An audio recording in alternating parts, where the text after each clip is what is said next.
Hi, folks. I'm Rich Lucy, Senior Prevention Program Manager in the Drug Enforcement Administration's Community Outreach and Prevention Support section, and welcome to this episode of Prevention Profiles Take 5. I am very excited about today's guest because he's a relatively new professional, and I think that's a great perspective to get in this work that we do to try and prevent drug use and misuse among college students. So let me tell you a little bit about Jonah Neville. Jonah serves as a health promotion specialist at the University of Florida. He received his bachelor's degree in exercise physiology from the University of North Carolina at Pembroke and his master's degree in health promotion from Mississippi State University. In his role, he develops, implements, and evaluates theory-based and evidence-informed health promotion strategies, policies, and services as they pertain to collegiate substance use prevention and peer education efforts.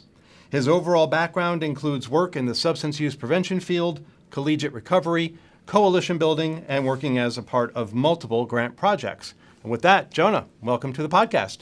Hey, thanks for having me, Rich. Real honor and just really excited to be here with y'all. Absolutely. And I said relatively new to the field because I know that the 3 or 4 years or so have flown by in some respect.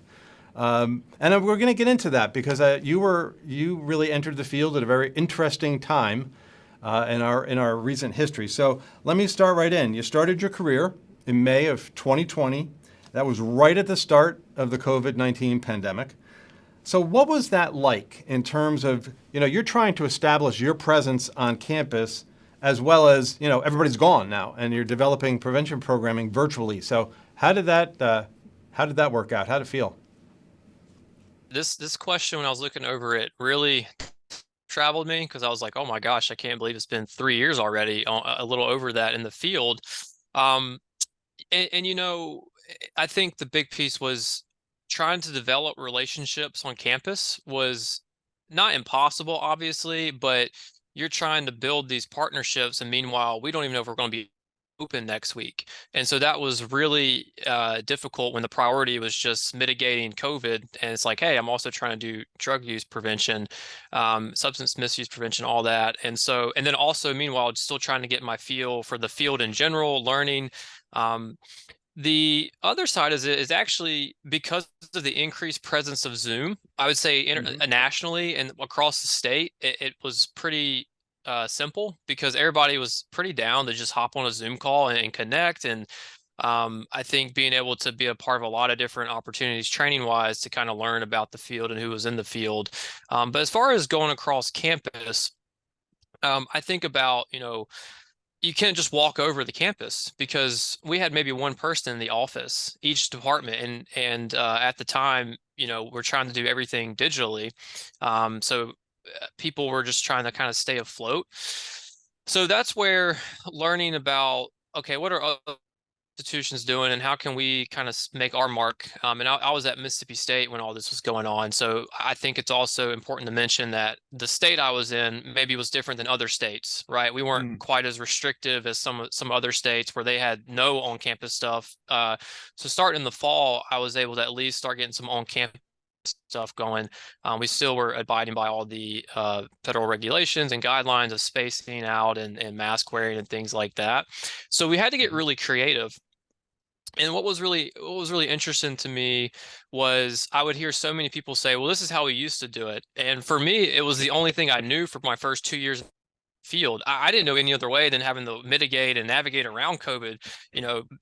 Having the quarantine or shut down potentially was normal for me for 2 years almost until the vaccine rollout really started to occur. So that was always a really fascinating thing I found myself hearing was, well, this is how we used to do it. And I'm just like, I don't know any other way to do it because this is what I've been immersed as a newer professional. Yeah, so you mentioned, relationship building is such a key to our work, right? And so was it different in trying to build relationships? I would imagine new relationships in your new role, with the staff versus the students. I mean, how did that work? Yeah, and I was a grad student for a couple years in the same department that I started working full time in. So I did have the benefit of I had started to build some connections as a grad student with some different department areas. So I wasn't completely just this new person, completely new to the environment. Like some people, they knew about me. I had worked with housing, some people there. So there wasn't just a completely, hey, who's this guy? I knew some of the people already. So that I would say that was very critical for me, to have some established relationships already as a grad student, and then coming into the full-time role.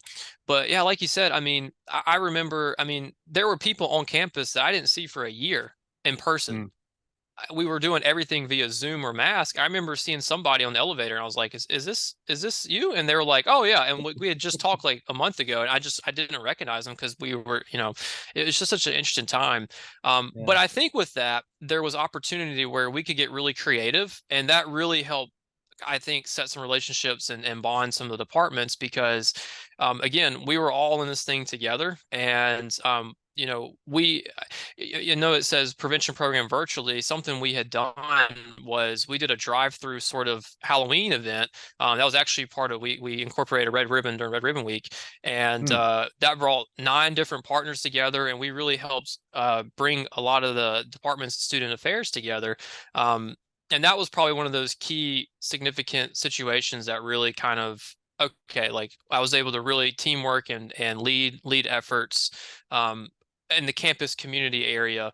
But just a lot of Zoom calls, a lot of Teams chats, I mean, because again, I'm a type of person that I'll go walk across campus and just grab coffee with somebody and just sort of get to know someone that way and connect. And you couldn't do that.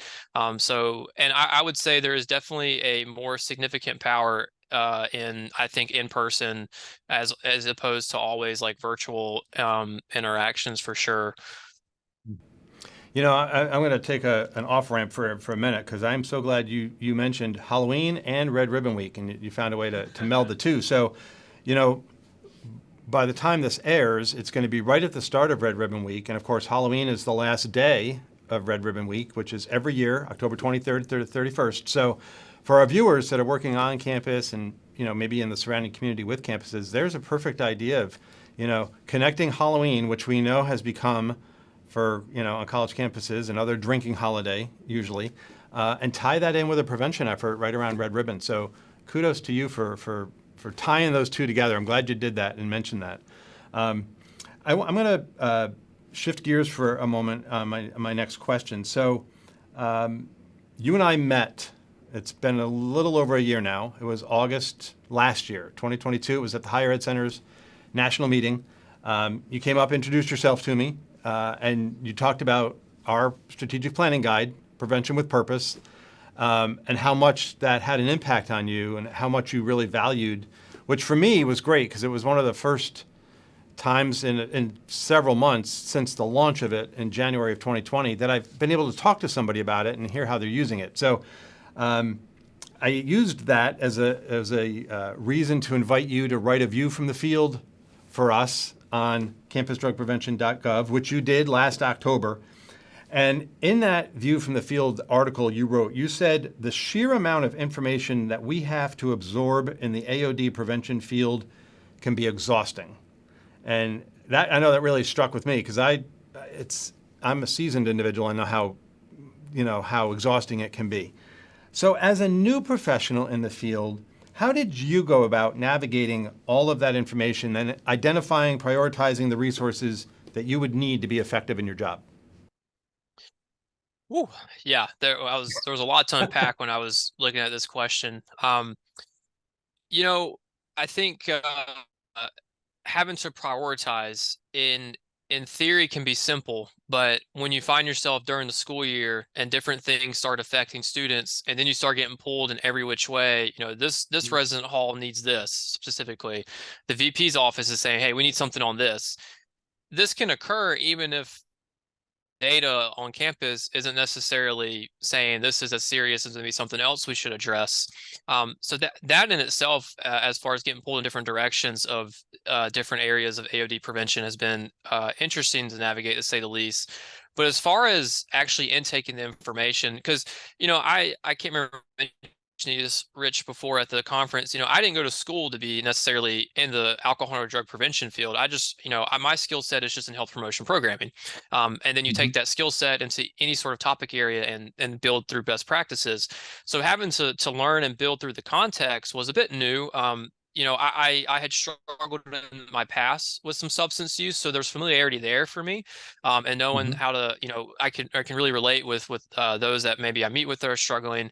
But even that was mostly alcohol and cannabis. So then you get into the other drugs section, Mhm. Right. with nicotine products and prescription medications and hallucinogens and all this stuff, and you're just like, holy crap, like, do I need to know everything about every single one of these substances? And I don't think it's feasible, but I'll watch a webinar and I love listening to experts. I'm just like, I want to know it just like they do, which isn't Mhm. reasonable because they've been doing this for maybe 20 years and I've been doing it for three Yeah. years. Uh, and so I think it's a very unique perspective I have because in COVID, you couldn't really do much. So I Mhm. watched so many webinars. I did so much research. I did so much reading that now I don't have as much time for because obviously we're back to normal, quote unquote normal operations. Um, so in those initial years, I was doing so much of that. Um, and I would say too, I have to give a shout out to Santi Zell, who was my former director at Mississippi State. She was an awesome role model for me, and seeing how she prioritized and went on a day-to-day basis, just observing that and be able to work under her was tremendous for me in developing of how to sort of navigate all the information and keeping me centered because I would sort of start feeling a little overwhelmed and it's just like, hey, what's the important stuff? What are the students telling us? Because you can read all this research, right? But ultimately, it's Mhm. what's the information of our student group. Um, and then the other thing that has been extremely helpful for me, and when I was at Mississippi State, I was over the state coalition, and we were responsible for a newsletter. So I was collecting information with my grad student regularly to provide for that and email listservs. So campus drug prevention, y'all do that. The Higher Education Drug Misuse Center in Ohio State. I know I botched that's a big acronym, but y'all know Right. what I'm talking about. Yeah. SAMHSA. I sign up for every single listserv possible because they can give me a quick headline. I can click on it, open up that tab. I have way too many tabs. It's not good, but that's just it's just the way, excuse me, my computer is. And just reading some of those headlines, and they're credible sources. So when it gives me a short headline, I know it's not just like, clickbait, like it's actually verifiable stuff. And Mhm. those keep me in the loop. And then I'm able to forward those to other professionals. And then they'll be like, hey, thanks for sending it along. And that I really, value that and being able to kind of get back to the field. But those listservs, I think are so tremendous for me as far as especially now that I'm so much more limited on time and then of course connecting with others and hearing others in the field and just I always just want to listen to what everybody's doing and learning from everybody and that kind of lifelong learning and curiosity to see what's going on and that mindset as well keeps me I think grounded in the sense that I can always keep learning and yeah, that was kind of a long-winded answer, but yeah, No. that's as far as resource collection of how to Yeah. kind of keep it going. Those are some big ones that have been helpful for me. Well, I hope the viewers made note of this because there were a couple of really good takeaways that you mentioned. One is, signing up for the email, notifications and the listservs. And, you mentioned us, obviously, campusdrugprevention.gov, the Higher Ed Center, SAMHSA. It, as a subscriber, at least I can speak for our website, you get to manage the updates you want to receive. So we're not flooding your inbox. It's usually on Mondays the updates go out. And, if you sign up for, I want to learn about new events, new publications, new podcasts, then you manage, help to manage the intake, if you will, that's coming into your inbox. So that's one thing I really encourage, viewers to do. The other thing is the reading of articles. And of course we all did. We had a lot more time over that 2.5 year stretch, at least for us. A lot of us were working from home for that 2.5 years or so.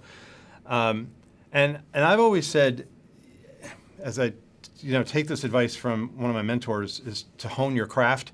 We know that our field is not finite. It doesn't end. It's always evolving. And so you have to stay on top of, the latest trends, the newest research.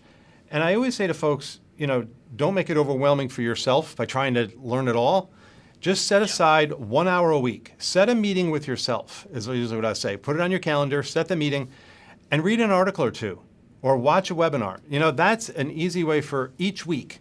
You're just getting that little bit of knowledge that you need. I liked what you said. You can't know everything about everything, and nobody can. I always like to say, we know enough just to be dangerous sometimes.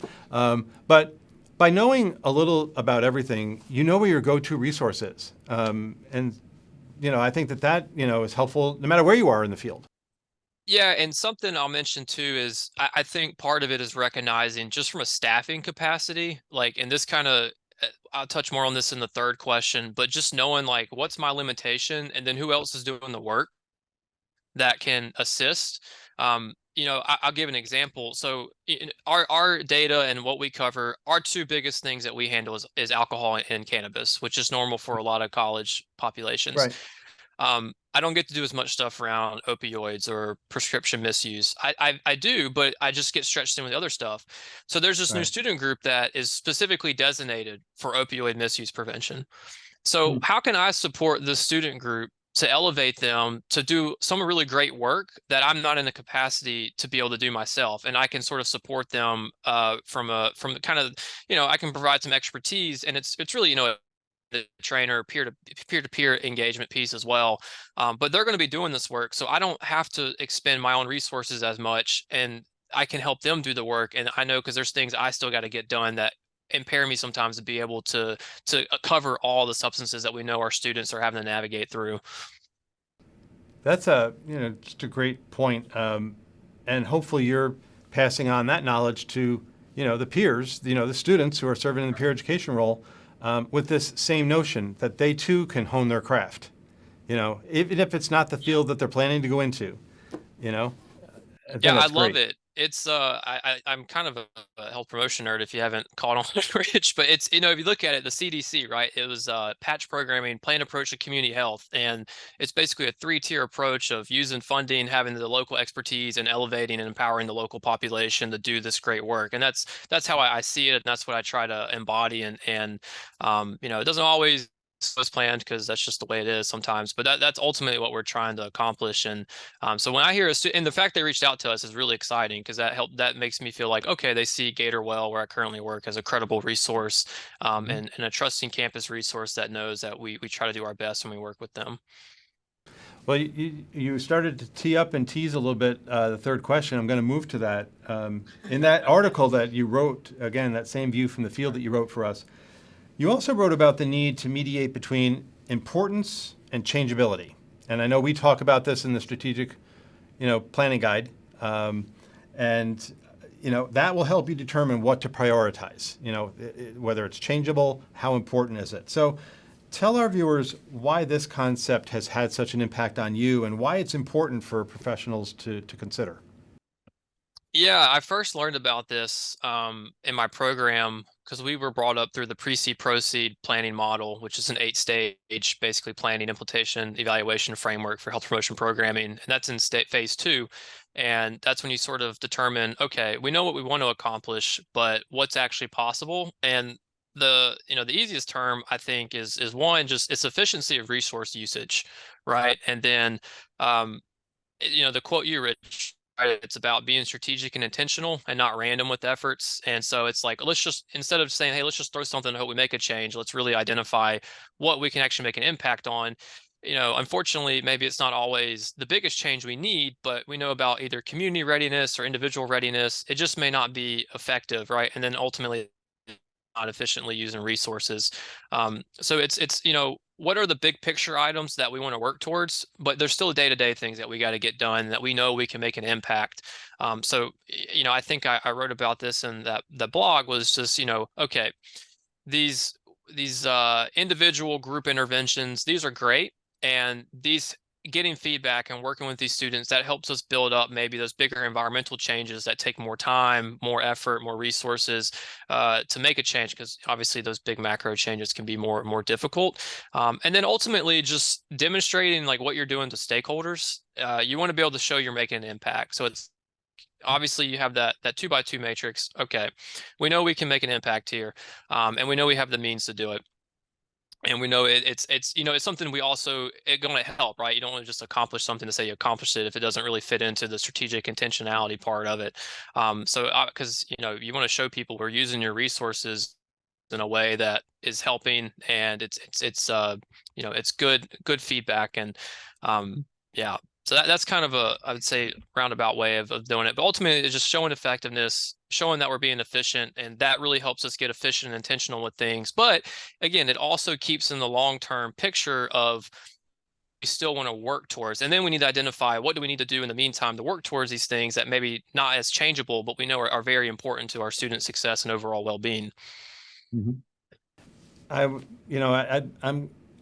I think I already know the answer to this, no matter who I would ask this of. But so I imagine that you've identified what are your professional priorities and what you think you should be focusing on.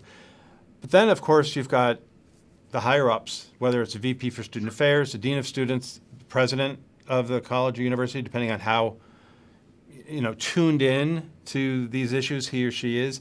Do you ever find that those priorities might come from left field and they actually shift your focus a bit? How do you help to pivot there? Oh yeah. All it takes is one parent email, and that becomes the priority for the week. Um, Yeah. I think that falls into one of those day-to-day things that you gotta, I mean, it's just an expectation of the job. And I kind of, this was somewhere else I was going to go with this question too, is it's very easy to fall into like a completely reactive state. I Hmm. have found that out very early on in the field of how reactive things can get, especially in higher ed. Higher ed is sometimes just all reactive, I feel sometimes. And um, I think in the grand scheme of things, that's where, again, you outline, okay, here's the priority, what ultimately is helping us work towards these identified objectives and goals.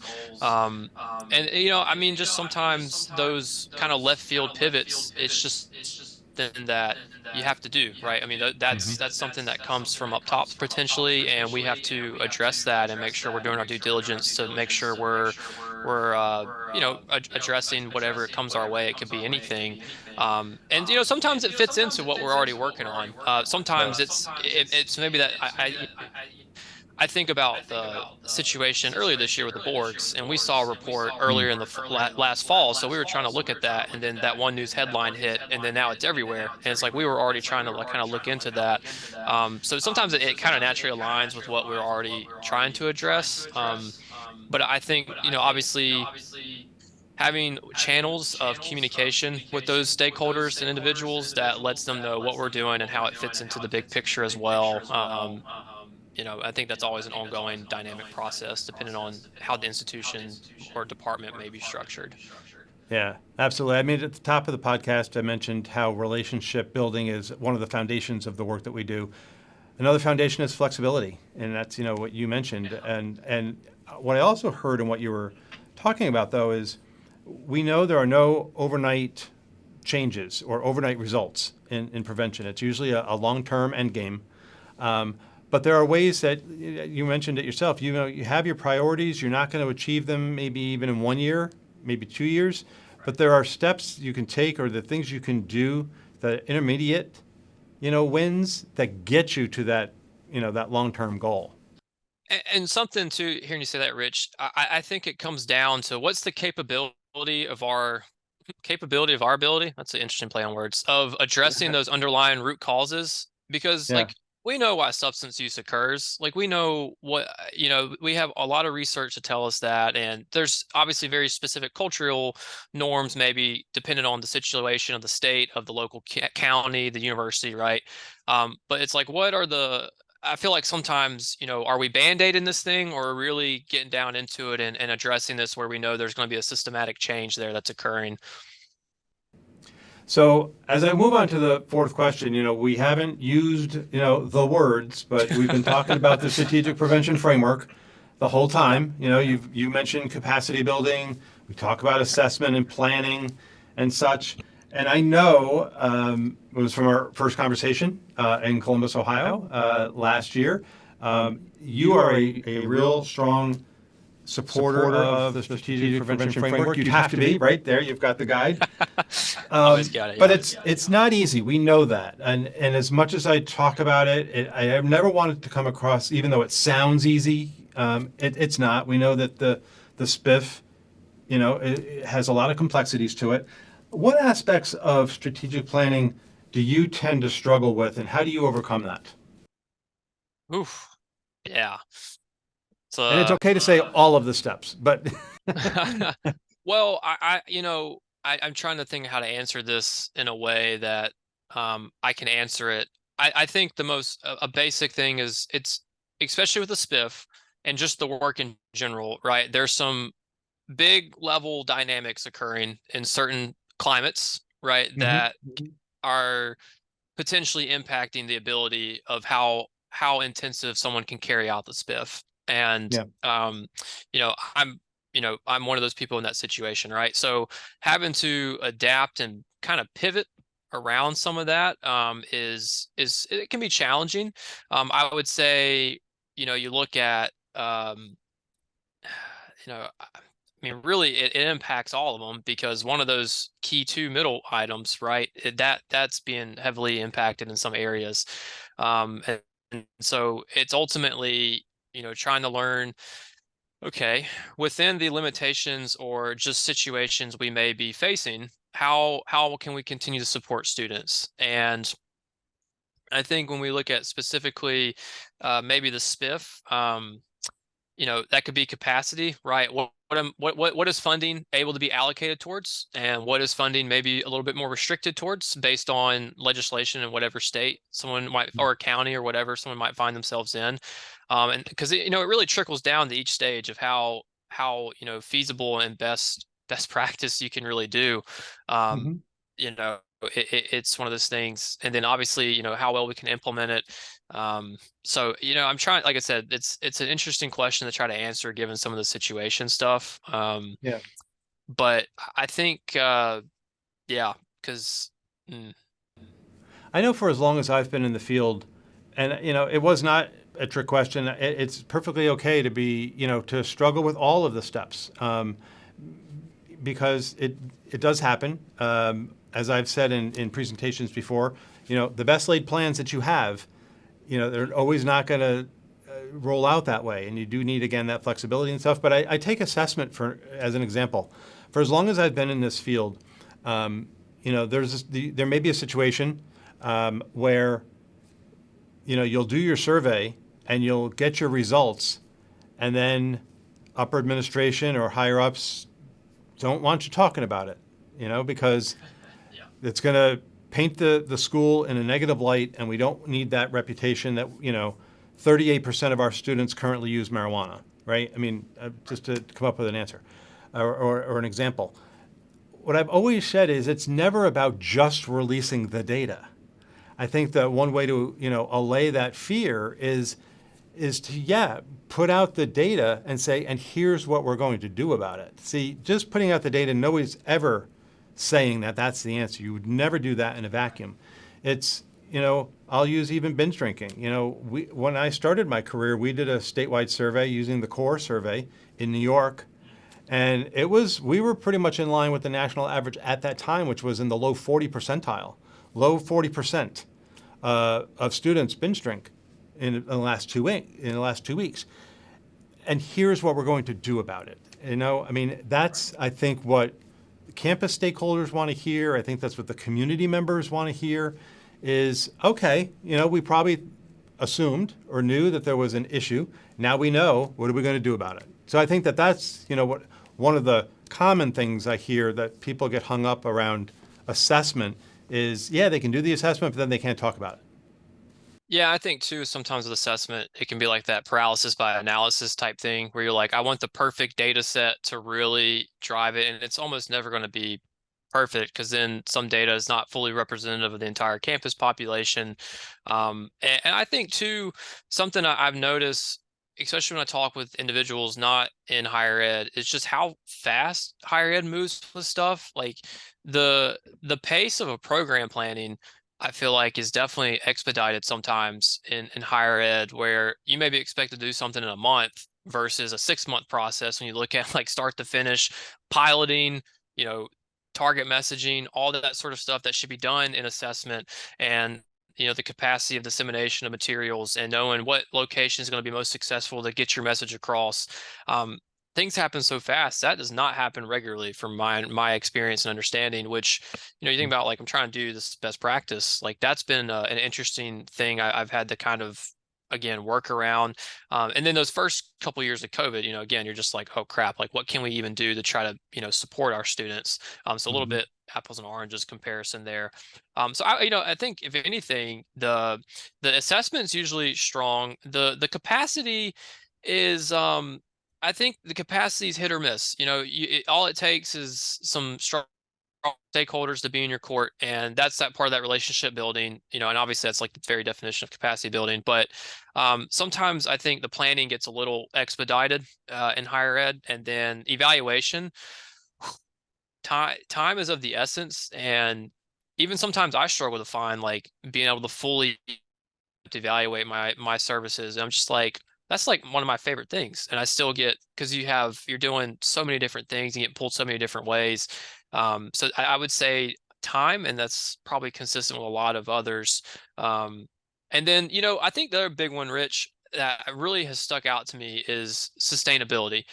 And I Mhm. say that because I've seen a couple times now where the sustainability was specifically built on the relationship, right? And then once one person leaves, the whole program, because someone doesn't want that program anymore, because that person's, I don't, I remember day one of sustainability and equity, like that is what we're going for. And I've noticed that, and again, I'm speaking through a higher ed lens because that's been my experience. And I think ideally a program should be self-sustaining, not because of individuals, but I've seen that happen. And that's probably one. I don't know if that's common across the board outside of higher ed, but that's a big one too. I've noticed, of like really a truly sustainable program. Um, Even if there's a policy in place, right? I mean, then you think about enforcement of the policy, especially like tobacco-free campus, and we have that here, but it almost never gets enforced. And you're just like, Mhm. okay, so that we have this policy in place, but now the actual follow through is a little iffy. So it's like, how do you? So those are probably, I think, some big ones too that come to mind when I think about overcoming that, and it comes back to relationship building. You know, having the data to back up what you're trying to convey with stakeholders, and then also conveying it in a way where you're speaking the language of others, in the sense of I work in student affairs. I don't expect them to speak health promotion lingo. Like, I need to be able to speak student affairs lingo and Right. meet my stakeholders of what's important to them, and I need to show my data is demonstrating effectiveness and success in areas that are important for what they value. hmm I'm glad you mentioned the communication. There's another area of flexibility because it depends on your audience. You know, I harp on this a lot. Whether it's in meetings or presentations and such, is to know your audience. That's a basic tenet. But then know how you're going to communicate with them. I'm not going to necessarily talk universal selective and indicated interventions with the college president, right? I mean, I'm not trying to turn him or her into a prevention expert. I have to figure out how to say the same thing, but in a different way. If it's you and me and our peers talking, sure, we can talk about that, forever. But I think that's an important piece that you just mentioned, is that idea of communication, is know who your audience is, but know how you're going to speak with them, what you're going to share with them. Absolutely, I could echo that all day long, of just who am I talking to, and then what are they valuing out of the work that I can provide, and how does that kind of intersect success. And that's one reason and this is a little bit of a side thing. That's why I really love AOD prevention work, because AOD prevention work intersects with so many different areas, and we can make such an impact in so many different dimensions when we Mhm. prevent or even reduce or mitigate risk around harm and substance use. And I've come to really just love that, and it drives me because we know it can make an impact in so many different areas, and not just the harm using the substance, but just obviously attendance, GPA, getting more involved. Like, there's just building those protective factors. There's so many areas there that we can accomplish and showcase value and demonstrate that when we reduce or prevent altogether substance misuse. Absolutely. So as we wrap up, I is a variation on a theme with the same question I ask of all the guests. So I'm going to turn it over to you and just say or ask, what advice do you have for really not only the new professionals in the prevention field, but also the more seasoned individuals as they watch this podcast? Yeah, I love this question because again, this is one of those just thinking about these past 3 years of myself and thinking about advice. And for new professionals, I think just do not be afraid to reach out to people because I've come to find very quickly, especially in our field, and just health promotion in general, people love helping other people and giving back and supporting them.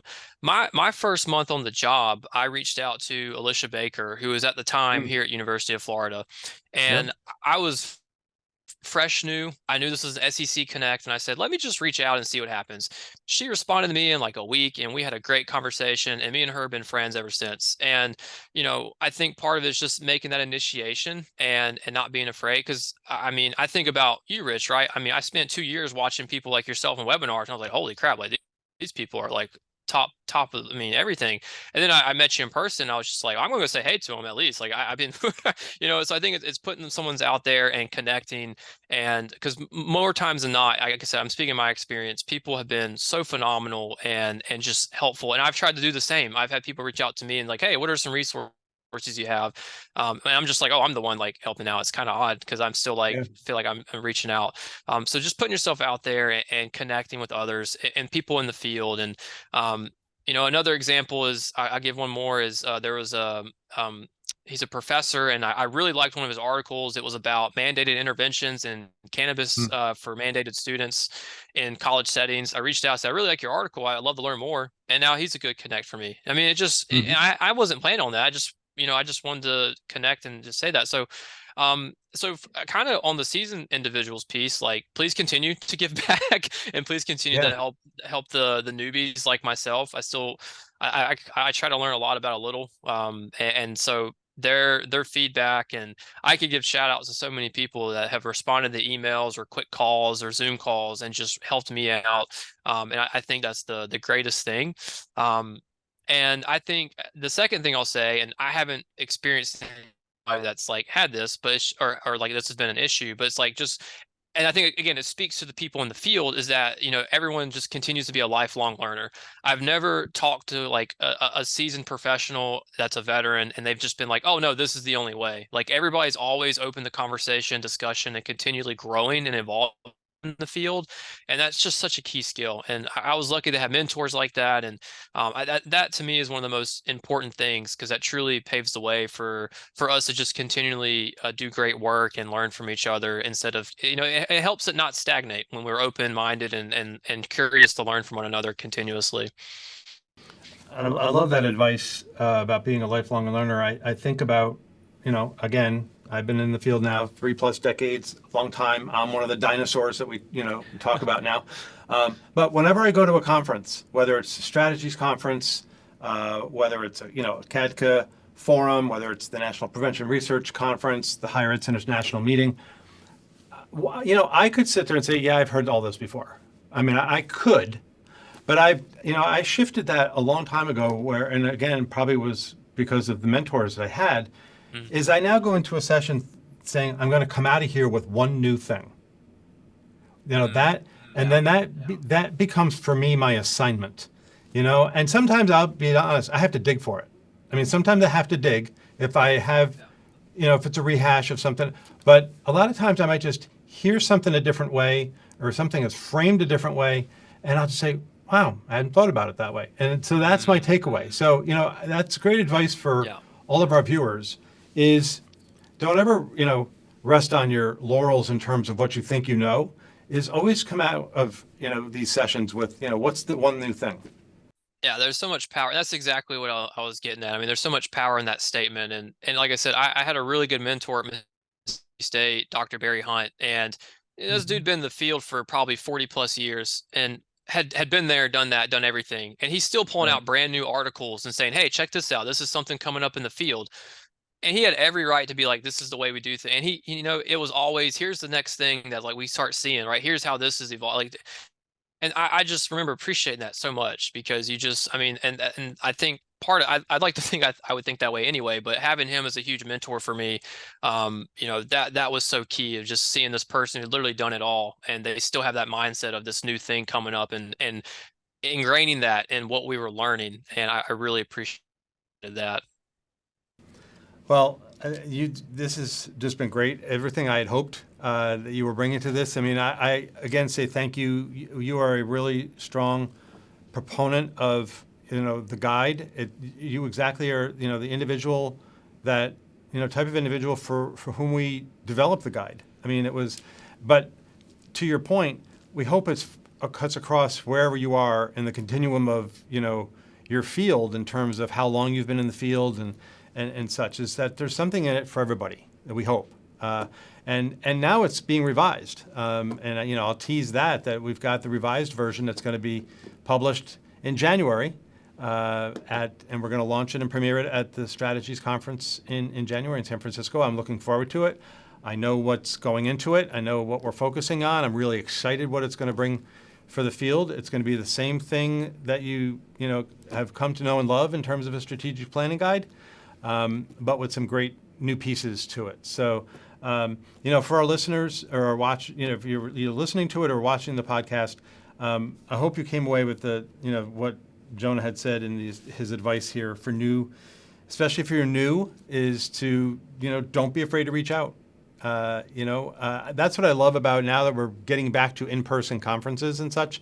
I always call them the hallway conversations. You can't do those on Zoom as much, but you will see the leaders in our field, walking down the hallway just like everybody else.